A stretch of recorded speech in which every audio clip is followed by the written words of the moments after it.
detractor, is Nnamdi Kanu's detractor, one of our adversaries that made it impossible for Nnamdi Kanu, whose case has been struck out by the court since how many years now? Even during Buhari regime, it was so prevalent. I mean, the popularity of Nnamdi Kanu and the case he won so far, how court actually dashed the hope of Buhari administration, on jailing Nnamdi Kanu.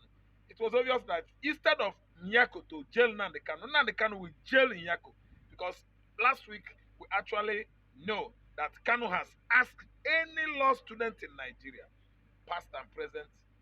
Past one, law students are practicing lawyers, so understand my English. Present one are law undergraduates who are still active and very bright on the corridor of, law. Is there any one of them or you that has the reason to tell the whole world why he, Nnamdi Kanu, should not be freed presently from that case, from that accusation? Libel suit should come forward and tell him. If you prevail on me, I will give you 1 million naira. That was what Nnamdi Kanu said last week. Because of this, tears started trickling from every Nigerian, every well-meaning Nigerian Biafrans and outside Nigeria's cheek eyes.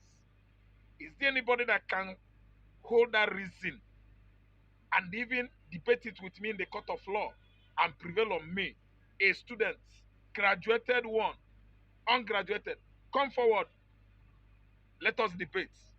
If you prevail on me, my lawyer, Alot Usage Mako, I will give you 1 million.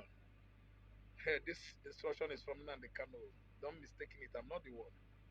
He's going to award that student, that law student, that lawyer, that chief justice with 1 million naira. What a juicy, succulent incentive from Mazen Nnamdi Kanu. I've never seen any law student that has owned it up since to come out. I've never seen the son of El Rufai. Of course, I believe he read law. I've never seen anybody from Professor Zulum of Borno State. I've never seen anybody from Wole Soyinka family, Femi Falana family, Tunde Bakari, the almighty lawyer in the Southwest, that has come together to at least contest it with Nnamdi Kanu that he shouldn't be released. Oga Igbo man is down for nothing. Nigerian nation has been over the years asking Igbo man for war, another civil war. They are holding one of our own illegally for how many months now, and still pointing accusing finger into our eyes.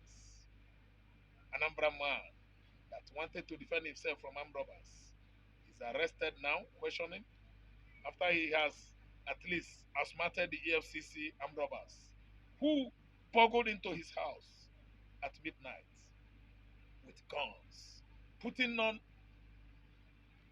no EFCC vests. They were on plain clothes. These are Fulani bandits, armed robbers that are disaliving Igbos in the southeastern Nigeria. But came up for him. He met his Waterloo. Because the man he met is a professional doctor, a very bright man. Brave man. Who could actually make use of his brain at any time. The doctor, Dr. Chuku, is meant well for the security of his gateman, children, his wife, his mom, and dad, even his brothers. If you come to my house with arms at 1 a.m. without police uniform, and I have procured a licensed gun from Nigerian Police Authority, I think I will disalive you. You are a criminal. The EFCC clique that went to arrest a practicing doctor will have no reason to come back home alive. At night, a doctor that did not kill anybody, no patients illegally died in his medical establishment, actually expressed himself too well that he is a learned man. You can't scale fence at night with gun, not even with uniform of Nigerian crime fighters security outfit called EFCC. Then you want the Igbo man to come and surrender himself to live blood, raw lead, hot one. It could be that they killed him. They will be jubilating in their various bases, camps in Yoruba forest, in the southeastern forest, at Adamawa forest, Jigawa, Zamfara, where they pitch their tents, planning evil to Islamize southeastern Nigeria, southwest, and so on and so forth. The Nigerian medical doctor that proved himself in Awka, Anambra State meant well. He meant well for the security of his wife, children, and mother, brothers, uncles, and even his nephews. In fact, all his kinsmen. Halisu, the Fulani man, the Fulani security operatives, is not alive today to tell us how he invaded the young man's compound to rob them. Not only to do that, rob them, but to sniff life out of them. But today, God is at work. Devil and his cohorts have been put to shame. The EFCC Director General Olufemi, or whatever he calls himself, from Redeemed Christian Church of God, is no longer a Redeemed member. He's a member of different sects, different religious sects. A Christian that serves Jesus Christ would not have been doing what the head of EFCC crime fighting security outfit is doing presently. The head of the EFCC that comes from Redeem has violated Nigerians. He is after Yahoo. He is not after political thieves, public office holders that are stealing money that is meant for the public, members of the Nigerian public, and that crime fighter outfit was initiated, established by Olusegun Obasanjo, and the reasons for that is to fight all the political thieves, embezzlers of our commonwealth. EFCC is to fight them. Today, EFCC has turned their back on Nigerian political thieves. They are now going after Yahoo and medical doctors in town. See, let me tell you, many things are wrong with Nigeria. Many things are wrong with Tinubu regime. I think this is what I have today. Why is it that Buhari does not want, is warning Tinubu not to release Nnamdi Kanu? Yeah, let me tell you, Buhari is an enemy of Igbo. If you want to count 1 million enemies of Igbos, Buhari is number one. Leave the rest of 999,000 enemies, adversaries, dangerous foes of Igbos. Buhari is the number one in the sense that he actually prepared well in 1967, 68, 69, and 70 to annihilate, extinct, exterminate, destroy the rest of Igbo race. He fought hard to do that, but he escaped death at the axis of Oyago Abaga, Tumpo. Yes, because we are too resilient, we are not afraid of Tinubu, Buhari and co. We are not afraid of the like of Murtala Mohammed and co.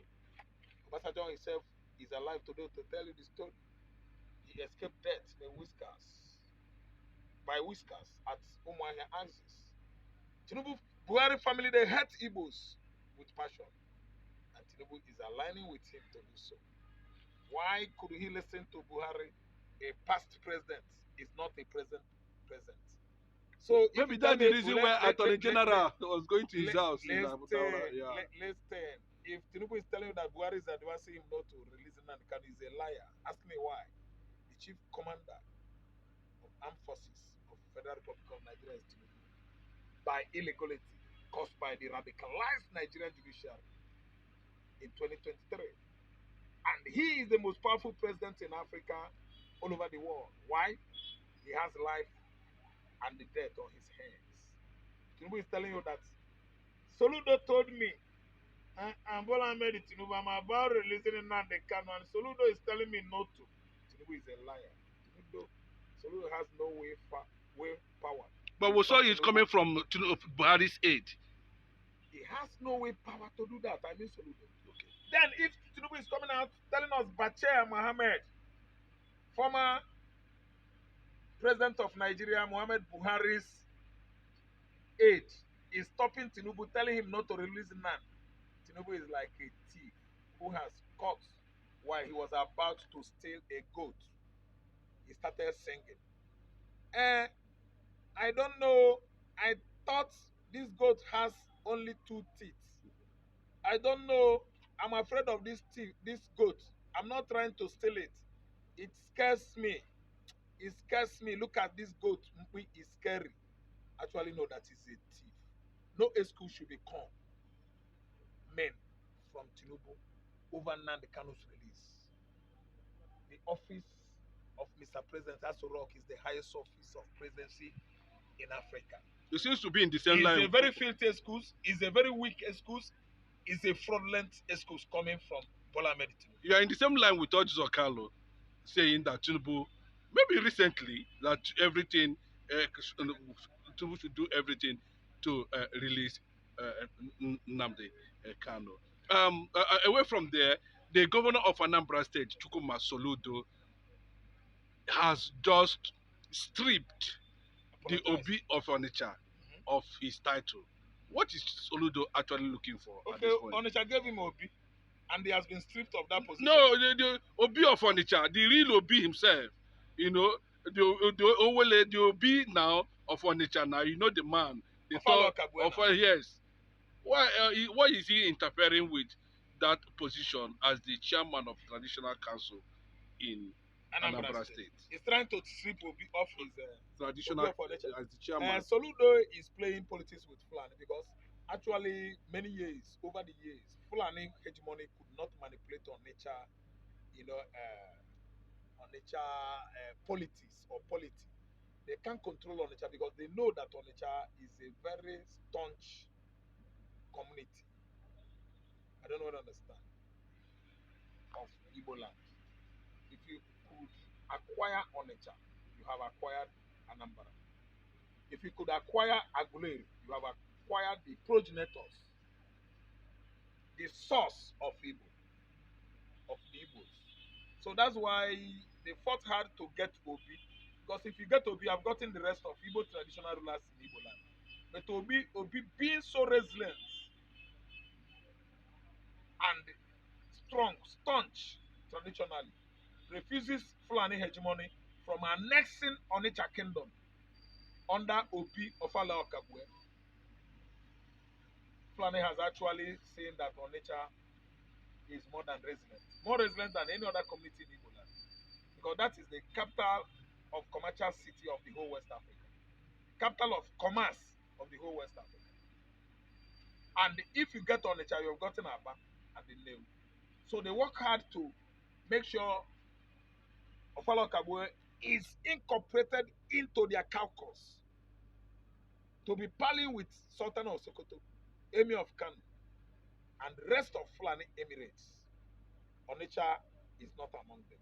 Fulani tried it many years so that they will install emiracy at Onitsha, Anambra State. It's a failure. Because that is where Christianity touched in the early centuries of Christianization of Igbo land, which is thrown more light on Chinova Achebe's things for confirm.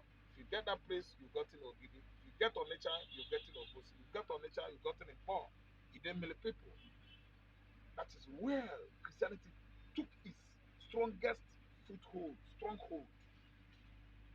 in earlier stage of Igbo land Christianization. That's why it's paining the Fulanis. They want to use Soludo to strip him of his Owole, his Obi in Onitsha kingdom. And it is very, very impossible. Soludo has been trying to be used against us. But he has seen that he has failed. His offspring, his kinsmen, his children will regret because they will be ostracized in Anambra State. Serious banishment. If care is not taken, Soludo will go on punishment. He's an exiled refuge. We don't allow it in Anambra customs and tradition. I'm from Anambra State. Tinubu should go. a marching order from Israel, White House, Oval Office of the current American President Donald Trump to do what? The needful. Release Nnamdi Kanu. What is not holding you hostage on doing that? Hmm. You are telling the whole world lies. You are Nigerian president, you have every way power to do what you want to do. And you are trying to deceive the world that it is Charles Soludo, it is Pache Mohammed, it is Buhari that is stopping me from doing the needful. No, it's a lie. You release on the go, refusing Nnamdi Kanu freedom. You're a tribal boycott. You sold Awolowo's legacy. Nnamdi Kanu must be free, willingly. I mean, whether you like it